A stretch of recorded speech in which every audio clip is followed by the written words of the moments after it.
This is the countryside of the Somme in northern France, perhaps the most infamous killing field of the First World War.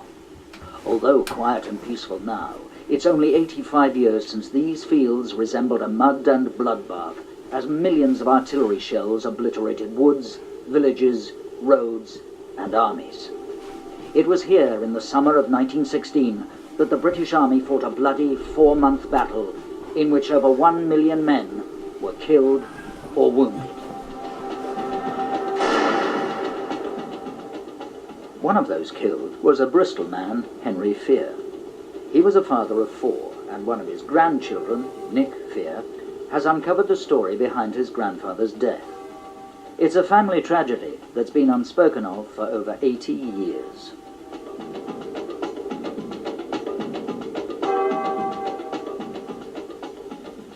Nick Fear's trail began with a solitary family photograph. This is a copy of a very special picture, very special to me because it's the only photograph I have of my grandfather, Henry Fear, with his whole family. This is how they would have looked in their Sunday best. And I know from my grandmother that they went to a photographic studio, it was, in the village of Keynsham to have the picture taken. He had a copy of this on him when he was killed, because the copy came back with his personal effects to my grandmother.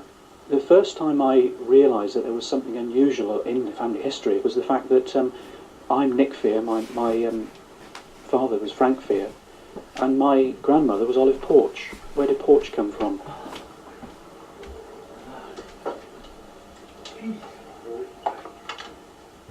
And being the curious soul that I am, I went and spoke to my grandma about it.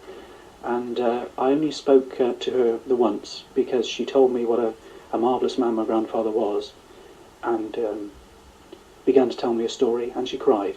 By me upsetting her, it upset my father, and obviously I stopped. And that was the only time that I've been able to talk, or I felt talk openly, about Grandad. Soon after war was declared in August 1914, Lord Kitchener, Secretary of State for War, issued an appeal for 100,000 volunteers. Kitchener realized that the war would be long and protracted, and that new recruits would be needed for the trenches. Within 4 months, over 1 million men had volunteered. Encouraged to help with recruiting, towns and cities launched appeals to raise their own battalions, each of 1,000 men.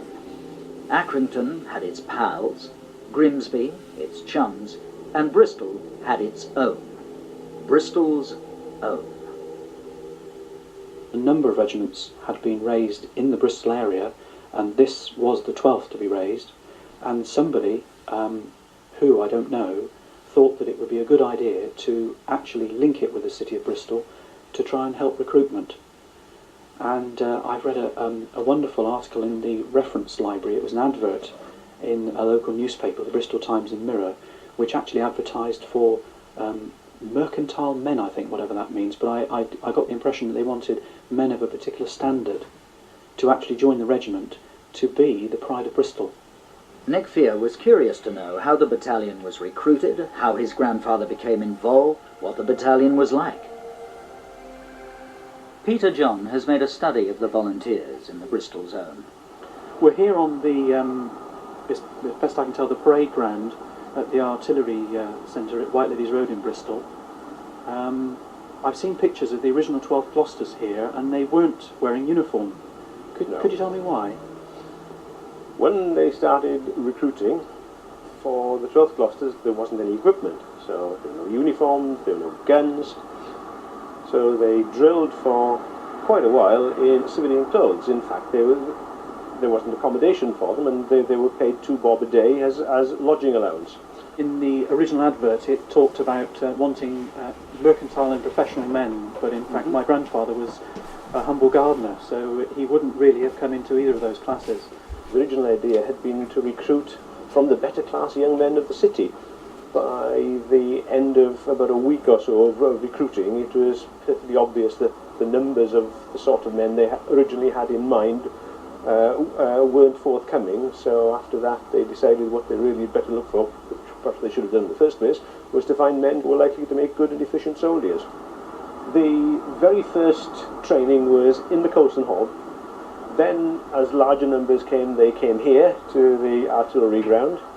But by the middle of October 1915, their semi-permanent camp at what was known as the White City at Ashton Gate became available, and that was their base for square bashing, weapons training, etc. And they left to go to France on the 21st of November 1915. To find out why and how his grandfather had died, he needed to know if Henry had a military grave in France. He searched the website of the Commonwealth War Graves Commission. And I'm going to put in grandfather's name, which is F-E-A-R. His initials were H for Henry, and sadly he was killed in 1916, so I know that's my grandfather. That's the date that he died. The 12th Battalion, the Gloucester Regiment.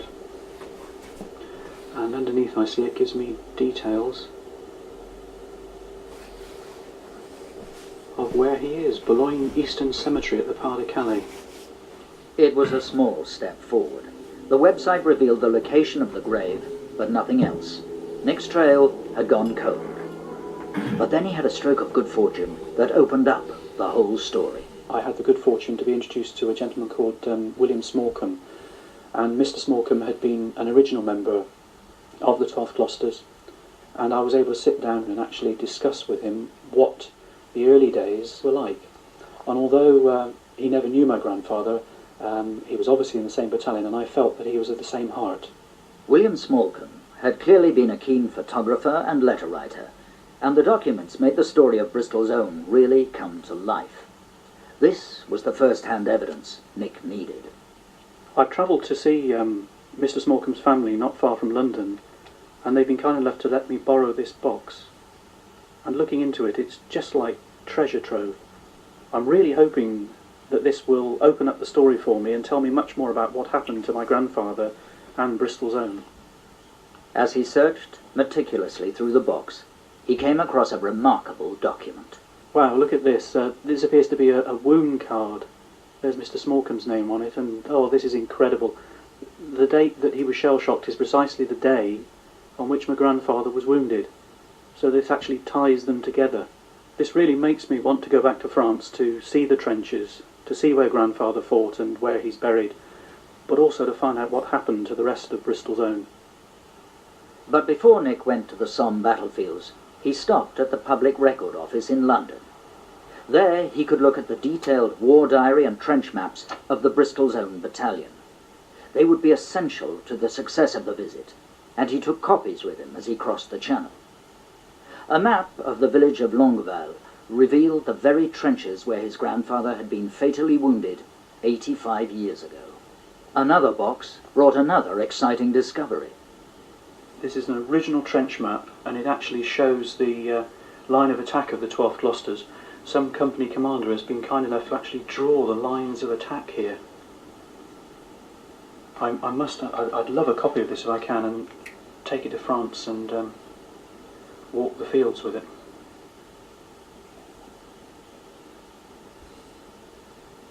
There's an original picture here, which I'm trying to orientate it. On the map it's got where the Gloucesters were, and there's a very distinctive road that goes up here like a big point, and I can trace it, look, on this photograph.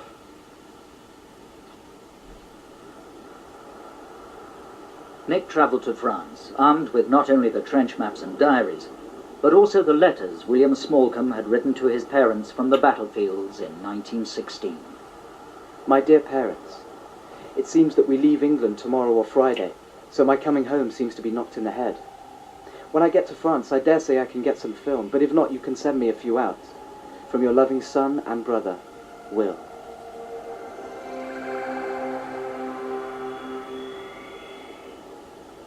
This doesn't look much like a river, but it's actually the mighty River Somme. And from the records I've read in the Public Records Office, this was where the 12th Gloucesters were first entrenched, the first spot where the battalion took casualties. December 1st, 1915. My dearest parents, I'm sat down with boots and stockings off, and with my overcoat on, in a barn with mud walls. The biggest part of one side of the barn is gone on leave, and that is where my bed is tonight. There are not many people living here, because they all ran away when the Germans came through. 6th December, 1915. No doubt you have received several letters from me by now. Now, dears, you speak about the photos. But why, for heaven's sake, didn't you send me a copy of the photographs? Can't you understand that anything from home, especially a photograph, is the only thing that cheers us up? Oh yes, here they are. It's Private Collins and Private Lewis, and the reason I've come here is that I remember looking back at home through a book of soldiers died in the Great War, and these are the first two members of Bristol's Own to be killed on the 10th of September 1915. They'd only been in France for a fortnight, a good 6 months before the Battle of the Somme, so I can only imagine what effect these two gentlemen dying would have had on the battalion on Bristol's Own, people like my grandfather. This must have been when war was getting very serious, and quite a few of them must have thought when these two gentlemen died that they also wouldn't be coming back.